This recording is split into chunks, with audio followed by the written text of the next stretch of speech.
Brian, welcome to Houston Life. Thank you so much for your time today. And let's just break it all down. Let's start off with why the census matters. Yeah, thanks, Derek. Thanks for having me. For a health foundation, for us, it matters because the census is a critical health issue. Millions and millions of dollars of federal funding comes in from the census, and a lot of that is Medicaid, children's health insurance, SNAP benefits, and all that formula comes to Texas based on how many people there are. So the simple reason for the Health Foundation is it's a critical health issue, so it matters, and no sector is more affected by the census than health. Secondly, it matters in a disaster like COVID-19, talking about funding for disaster response and recovery, regional meal distribution. All the city and county health departments get money from the federal government. And again, all that goes back to the funding formulas, which matter on how many people fill out the census. And then if you think about any aspect of your life, the census plays a role. Anything that has federal funding, the census plays a role. So roads and construction in Houston, clearly, transportation, emergency services, colleges, community centers, I mean, school lunches, Head Start, I mean, it's everything. And essentially, and sorry to jump in, Brian, but essentially the federal government is giving money to states. And so if people fail to fill this out, we're losing on average about $10,000 per person who doesn't fill that out. That's a lot of money, and money that we can use certainly for our schools, roads, healthcare systems, et cetera, the systems we depend on.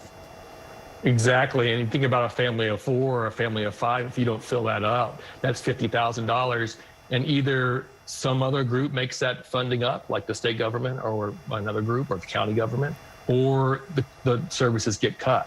So it's a pretty dire situation if people don't fill it out. And in the health aspect, it's up to like $270 million a year that could be cut from the federal funding.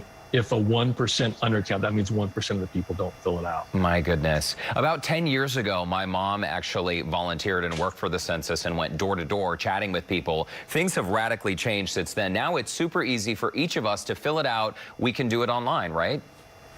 Yeah, it's the first time ever you can fill out a census online, and it is super easy. And it's the one thing we can do as a community now to help during COVID-19. It's one thing we can do for our community to help in any situation. And so there's 3 ways to fill it out. One, you can fill it out online at my2020census.gov. You should have received an email, a card in the mail that has a little code on it.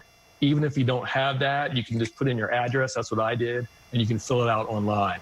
If you don't want to do that, or you don't, internet access is a problem, you can fill it out by phone, and that's at 844-330-2020.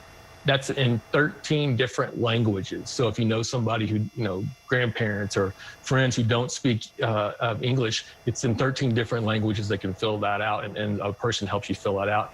Or now the forms are coming in the mail, and you can fill it out in the mail and just mail it back in. It's only 9 questions. It takes about 10 minutes.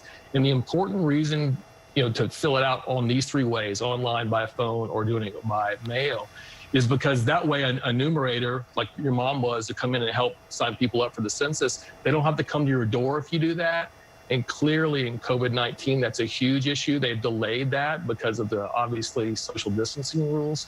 So if the more you can do it these ways, it saves the amount of people from coming to your door, and that saves in all sorts of different ways. That's great. And we have just about a minute left, but let's get through these last points. People may be wondering, if they've never filled out the census, what kind of questions, what kind of personal information are they giving up, and is it safe? Yeah, so it's name, phone number, how many people are in your house, whether that person's your uncle or your brother or your son or your daughter, whoever that might be. It's really just who lives in your house, who are they, what's their birthdays, those kind of things. And the information is safe and secure. There are federal laws that bound anybody from using this information.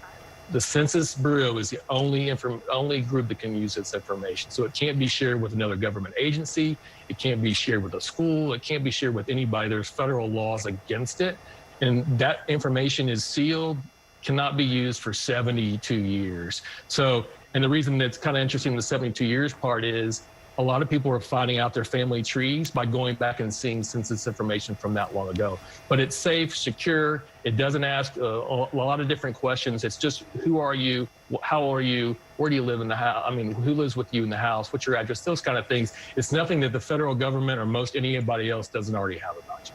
Okay, we got to leave it there. Brian Sassier, thank you so much. And I know our numbers, only about 44% of Texans have self-responded, 39% in Harris County. So let's get that to 100%. And thank you to Episcopal Health Foundation for investing so far more than $1 million to those census efforts. Brian Sassier, great to see you. And for more information, you can visit the Scene on Houston Life section of our website, houstonlife.tv. We'll be right back.